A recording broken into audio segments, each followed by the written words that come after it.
पाकिस्तान में crypto tax को लेकर बहुत बड़ी अपडेट है, जहां आईएमएफ की तरफ से पाकिस्तान पर $3 बिलियन का इंपॉर्टेंट बेल आउट पैकेज हासिल करने के लिए जोर दिया जा रहा है कि वो रियल एस्टेट के साथ साथ क्रिप्टो करेंसी की इन्वेस्टमेंट से भी होने वाले प्रॉफिट पर स्ट्रिक्ट टैक्स जो है वो इम्पोज करें।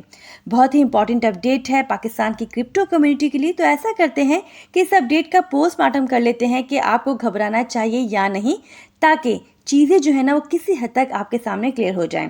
तो सिचुएशन कुछ यूं है कि आईएमएफ की एक टीम जो है वो इस्लामाबाद में मौजूद थी 1.1 बिलियन डॉलर का जो फाइनल ट्रेंच है उसके रिलीज को डिस्कस करने के लिए।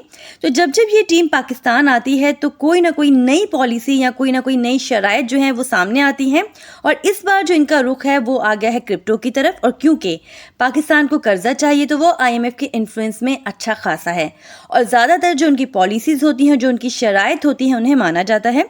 तो रेवेन्यू जनरेशन को बढ़ाने और टैक्स पॉलिसीज को मजबूत बनाने के लिए इंटरनेशनल मॉनेटरी फंड आईएमएफ ने पाकिस्तान के एफबीआर को पुश किया है कि वो अपने कैपिटल गेन्स टैक्स जो है सीजीटी उसकी क्राइटेरिया को और ब्रॉड करे और उसमें रियल एस्टेट के साथ साथ क्रिप्टो सेक्टर को भी शामिल करें।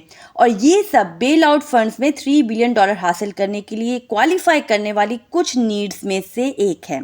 अब कुछ लोकल रिपोर्ट्स ये भी बताती हैं कि आईएमएफ की तरफ से जो ये सजेशंस हैं वो एक्सटेंडेड फंड फैसिलिटी ईएफएफ के थ्रू आने वाले बेल आउट पैकेज का हिस्सा बन सकती हैं। और फिर क्या होगा कि उसके नतीजे में 2024 से 2025 का जो सालाना बजट है उसमें कैपिटल गेन पर स्ट्रिक्ट क्रिप्टो टैक्स जो है वो इम्प्लीमेंट हो सकता है। अब इस अपडेट को दो तरह से देखा जा सकता है। एक तो ये कि last year state minister Ayesha Ghaus Pasha ने कहा था कि क्रिप्टो करेंसीज को पाकिस्तान में कभी भी कानूनी हैसियत नहीं दी जाएगी, और इसके लिए उन्होंने फैटफ की शराइत की एग्जाम्पल दी थी कि क्रिप्टो करेंसी पर पाबंदी जो है वो फैटफ की रिक्वायरमेंट्स में से एक है।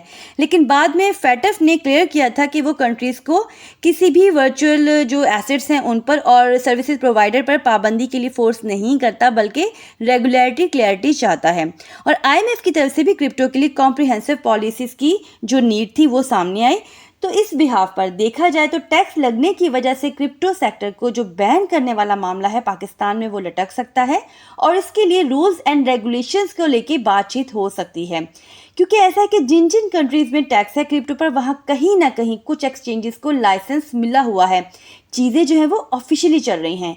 एक तो ये बात की रेगुलेटरी क्लैरिटी मिल जाएगी जिसकी वजह से खुलकर क्रिप्टो में इन्वेस्टमेंट किया जा सकेगा, और वो बैंक जो ऑफिशियली यहाँ पर सपोर्ट नहीं कर रहे क्रिप्टो को वो भी सामने आएंगे, और इस तरह से पाकिस्तान में क्रिप्टो की एडॉप्शन जो है वो इंक्रीज होगी, एक रास्ता मिलेगा। लेकिन इशू कहाँ आ सकता है? इशू वहाँ आ सकता है जहाँ टैक्स की जो परसेंटेज है वो ज़्यादा कर दी गई, जैसे कि ह्यूज टैक्सेस लगाए गए आईएमएफ की वजह से इलेक्ट्रिसिटी के ऊपर, या फिर ऐसा हुआ कि अपनी नेबर कंट्री इंडिया से मुतासिर होकर 30 to 35% का टैक्स लगा दिया गया, तो वो कहीं ना कहीं गड़बड़ वाला मामला हो सकता है। एक और इम्पॉर्टेंट अपडेट भी लास्ट में मैं ज़रूर ऐड करना चाहूँगी कि 19 से 20 मार्च को एफओएमसी मीटिंग चलेगी यूएस के अंदर, जहाँ पर इंटरेस्ट रेट का डिसीजन होना है, जो कि तमाम फाइनेंशियल मार्केट्स के लिए इंक्लूडिंग क्रिप्टो मार्केट के लिए इंपॉर्टेंट इवेंट रहता है। तो पाकिस्तानी टाइमिंग के अकॉर्डिंग 20 मार्च को रात 11 बजे इंटरेस्ट रेट का डिसीजन जो है वो अनाउंस होना है। तो इस इवेंट को लेके मार्केट में वॉलेटिलिटी देखने को मिल सकती है, और इस अनाउंसमेंट के आधे घंटे बाद जो जेरम पॉल की स्पीच होगी उसे लेके भी आपने फोकस रहना है, क्योंकि उसमें ऐसा है कि कोई भी अगर कमेंट आता है नेक्स्ट इंटरेस्ट रेट को लेके, कोई हिंट देते हैं वो नेगेटिव या पॉजिटिव, तो मार्केट उसे लेके अकॉर्डिंगली बिहेव कर सकती है।